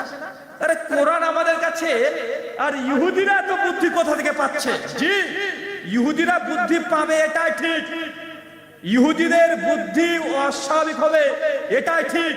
কোরআনে তার একাধিক দৃষ্টান্ত আছে। পবিত্র সূরা বাকারা খুলবেন, সূরা নম্বর 2 আয়াত নম্বর 47 থেকে পরপর পড়বেন। আল্লাহ দেখে বলেছে বনি ইসরাইলকে উদ্দেশ্যে। তার আগে আপনাকে বলি, ইহুদিদের সঙ্গে মুসলমানদের সম্পর্ক জানা আছে আপনার? ইহুদিরা কে আমাদের? কথা বলেন তো ভাই, ইহুদিরা আমাদের কে? কথা বলেন। আপনি বলছেন দুশমন, আসলে ইহুদি আমাদের ভাই। কি কথা বলেন? এই কথা কাট করে দিয়ে দেন না যেন ভাই। যে দেখেন ব্রাদার রাহুল বললো ইহুদি আমাদের ভাই, এই তো ইহুদির দালাল পেয়ে গেছি। কারণ আমাদেরকে এমনি ইহুদির দালাল বলে। ইহুদিদের সঙ্গে মুসলমানদের রক্তের সম্পর্ক আছে। কিসের? আরেকটা ভয়ঙ্কর রক্তের সম্পর্ক আছে। ইহুদি এবং খ্রিস্টান তারা কোথা থেকে এসেছে জানা আছে? জানা নেই। ছোট্ট করে ইতিহাসটা বলি, বুঝতে পারবে। নবী ইব্রাহিম নাম শুনেছেন? নবী ইব্রাহিম নাম শুনেছেন? নবী ইব্রাহিমের বয়স 90 পার হয়ে যায়, সন্তান হয় না। নবী ইব্রাহিমের বয়স কত? 90 হয়ে যায়, সন্তান হয় না। বারবার নবী ইব্রাহিম বলে রব্বি হাবলি মিনাস সলিহিন, আল্লাহ নেক সন্তান দাও, নেক সন্তান দাও। সন্তানই হয় না, বারবার দোয়া করে। অবশেষে নবী ইব্রাহিমের স্ত্রী সারা, কি নাম বললাম? কথা বলেন, কি নাম বললাম? সারা আলাইহিস সালাম। হঠাৎ ইব্রাহিমকে বলছে, ইব্রাহিম আমরা দুজনই তো বয়স্ক হয়ে গেছি, আমাদের বাচ্চা টাচ্চা হবে না, আমাদের তো অনেক সম্পত্তি অনেক কিছু আছে, চলে না, আমার একটা দাসী আছে, দাসীর নাম হচ্ছে হাজেরা। কি নাম বললাম? সারার দাসীর নাম কি? হাজেরা। হাজেরার সঙ্গে ইব্রাহিম আলাইহিস সালামের বিয়ে দিয়ে দিল। তার মানে কি বোঝা গেল? নবী ইব্রাহিমের 2 জন স্ত্রী হয়ে গেল। কয়জন স্ত্রী? কয়জন স্ত্রী? 2 জন। একজনের নাম সারা, বিয়ে করে স্ত্রী। 2 হাজেরা, এটা দাসী। কি কথা বলেন? এটা দাসী। যখন বিয়ে করলো হাজেরার সঙ্গে নবী ইব্রাহিম, কিছুদিন পর বাচ্চা হলো, চলে আসলো পেটে, সন্তান প্রসব হলো, সন্তান নাম রাখলো ইসমাইল। কি নাম রাখলো? কি নাম? ইসমাইল। যখন ইসমাইল আলাইহিস সালাম জন্মগ্রহণ করেছে, হাঁটা হাঁটা চলতে শুরু করে দিয়েছে। সূরা সাফফাত 37 নম্বর সূরার 100 থেকে 109 নম্বর আয়াত পড়তে থাকবেন, ঘটনা মজুদ আছে, সংক্ষিপ্ত বলছি। যখন ইসমাইল আলাইহিস সালাম হাঁটাহাঁটি শুরু করে দিয়েছে, ওই সময়তে সারা মানে নবী ইব্রাহিমের প্রথম স্ত্রী, কোন স্ত্রী? কোন স্ত্রী? প্রথম স্ত্রী সারা আলাইহিস সালামের গর্ভের সন্তান চলে এসেছে, প্রেগন্যান্ট। হঠাৎই কিছুদিন পর তার বাচ্চা হয়, তার বাচ্চার নাম রাখলো ইসাহাক। কি কথা বলেন? ইসাহাক। তার মানে ব্যাপারটা কি দাঁড়ালো? বাবা একজন, মা দুজন, আর দুই মায়ের পেট থেকে দুটো নবী এসেছে। কয়টা নবী? কটা নবী? দুইটা। হাজেরা তার গর্ভ থেকে এসেছে ইসমাইল, ইনিও নবী। সারা এর গর্ভ থেকে এসেছে ইসাহাক, ইনিও নবী। ইসাহাক বড় হয়ে যায়, তার একটা সন্তান হয়, নাম হচ্ছে ইয়াকুব। কি বললাম? কথা বলেন। ইয়াকুব। ইয়াকুবের আবার বিয়ে হয়, তার 12 জন সন্তান হয়। কয়জন? 12 জন। এই যে ইয়াকুব আলাইহিস সালামের 12 সন্তান, 12 গোত্র, এই গোটা গোত্রগুলোকে বলা হচ্ছে বনি ইসরাইল। আর এখান থেকে এসেছে ইহুদি ধর্ম আর খ্রিস্টান ধর্ম।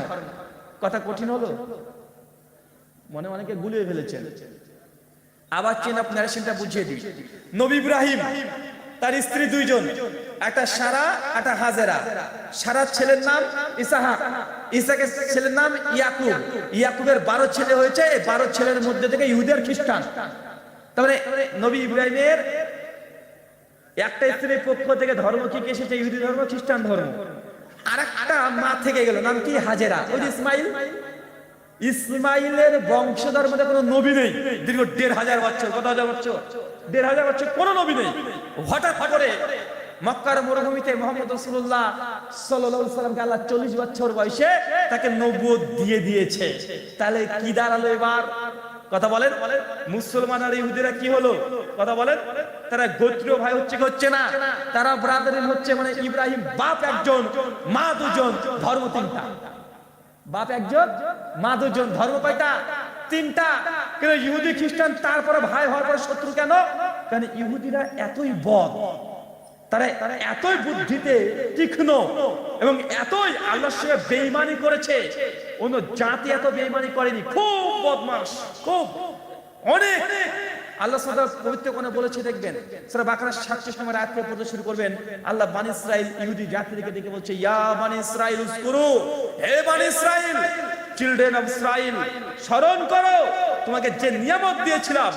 এই কথা বলতে বলতে আল্লাহ অনেক নিয়ামতের কথা বলছে, যে তোমাদেরকে আমি আসমান থেকে মান্না দিয়েছিলাম, সরোয়া দিয়েছিলাম, ফেরাউনের কবলে তোমরা বাধাগ্রস্ত হয়ে গিয়েছিলে, আমি ফেরাউনের কবল থেকে তোমাকে বাঁচিয়েছি, ভূমধ্যসাগর সাগরকে 2 ভাগ করে দিয়ে তোমাদের রাস্তা করে দিয়েছি, তোমরা বাচ্চা ঘোষণা করছিলে, আমি আল্লাহ তোমাদেরকে ক্ষমা করে দিয়েছি, আমি তোমাদেরকে নবী দিয়েছি, তওরাত দিয়েছি, জাবুর দিয়েছি, ইনজিল দিয়েছি, নবী ইউনূসের সঙ্গে তোমরা শয়তানি করেছে, তারপর তোমাদেরকে ক্ষমা করে দিয়েছি, ইউসুফকে তোমরা চক্রান্ত করে তোমরা ডুবে দিয়েছিলে কূপের মধ্যে, তারপর আমরা ক্ষমা করে দিয়েছি।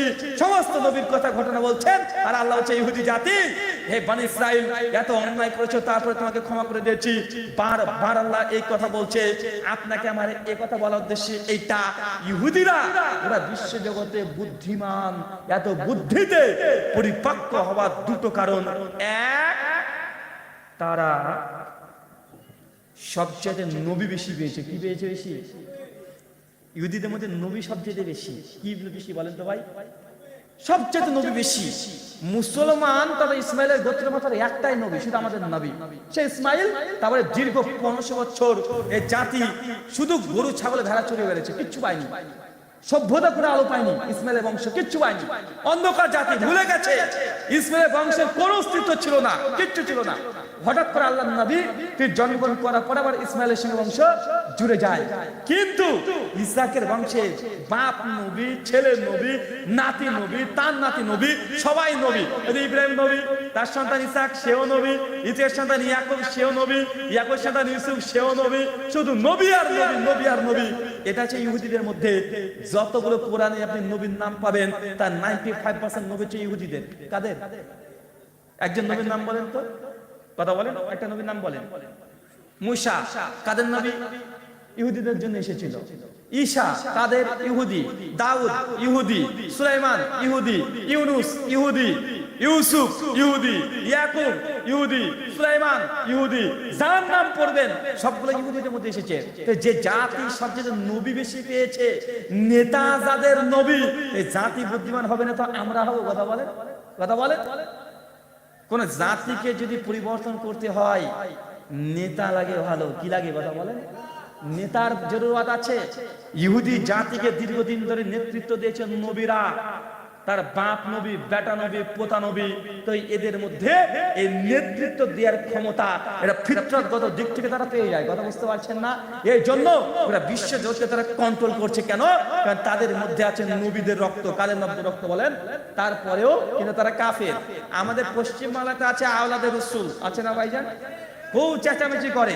আমি কদিন থেকে বলেছিলাম যে তারপর তাদের একটু ফুরফুরি কমেছে, ফুরফুরার মাঝে খুব বেশি ফুরফুরি উঠে গেছিল, উঠেছিল না ভাই?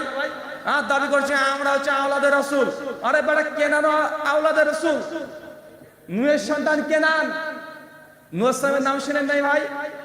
কেনান কি আওলাদের রাসূল নয়? কথা বলেন। কেনান আওলাদের রাসূল, তার মানে আওলাদের রাসূল হলে ওলি হয় না। আওলাদের রাসূল হলো ফেরাউন হতে পারে, শয়তান হতে পারে। তার জন্য আপনাকে বলছি ইহুদিদের বুদ্ধি সবচেয়ে বেশি বৃদ্ধি হওয়ার কারণ তাদের মধ্যে সবচেয়ে বেশি নবী এসেছে, এক। দুই নাম্বার, তাদের মধ্যে সবচেয়ে আসমানি গ্রন্থ বেশি আছে। আমাদের মুসলমানদের জন্য আছে একটা কোরআন, ইহুদিরা পেয়েছে অসংখ্য। তারা আসমানি গ্রন্থ পেয়েছে। কোরআন মাঝে তিনটের নাম আছে, এক তাওরাত, দুই জাবুর, তিন ইনজিল। এই তিনটে গ্রন্থ কাদের উপরে এসেছিল? কথা বলে কাদের উপরে? ইহুদি। তো যে জাতি তাদের আসমানি গ্রন্থকে দীর্ঘদিন যাবত ধরে মেনে এসেছে, যে জাতির নেতাই হচ্ছে এতগুলো নবী, তো তারা বুদ্ধিমান হবে না তো ভাই আমরা মুসলমানরা বুদ্ধিমান হব? কথা বলে। আমরা তো বুদ্ধিমান হতে পারবো না, সম্ভব নয়। আল্লাহ নবী এই কথা বলে দিয়েছেন, সুনান তিরমিজি 1920 নম্বর হাদিস, যে কাফেরদের জন্য এই দুনিয়াটা হচ্ছে জান্নাত, আর মুসলমানদের জন্য কি? কথা বলেন, কি? জেলখানা। কাফেররা গোটা বিশ্ব জগৎকে জয় করবে এটা নিশ্চিত। তার জন্য ঘরে ঘরে দেখেন অবিশ্বাসী কাফেররা আমাদের মুসলিমদের উপরে রাজত্ব করছে। আপনাকে সমস্ত কথা বলার উদ্দেশ্য হচ্ছে এটা, ভাই গোটা বিশ্ব জগৎ এখন চলছে বুদ্ধিভিত্তিক লড়াই। এই লড়াইয়ে গা ভাসিয়ে দিলে হবে না। আল্লাহ নবীর এই কথা দুটিকে মনে রাখবেন। এক হুব্বুদ দুনিয়া, দুনিয়ার প্রতি বেশি ভালোবাসা দেখানো যাবে না। দুনিয়াতে আমি এই করব, ওই করব, এই করব, এটা করা যাবে না। আর কারিয়াতুল মত, মৃত্যুকে ভয় পাওয়া মোটেও যাবে না। এই দুটো জিনিসকে যদি নিজেকে কন্ট্রোল করতে পারেন, ইনশাআল্লাহ অচিরেই মুসলমানদের হাতে আবার বিজয়ের পতাকা নিশ্চিত আসবে। আল্লাহ সুবহানাহু ওয়া তাআলা পবিত্র কোরআনে একাধিক জায়গাতে বলে দিয়েছে। আল্লাহ সুবহানাহু ওয়া তাআলা তুমি আমাদেরকে কথা বলবার তৌফিক দান করো। সকলে পড়ি আল্লাহুম্মা আমিন।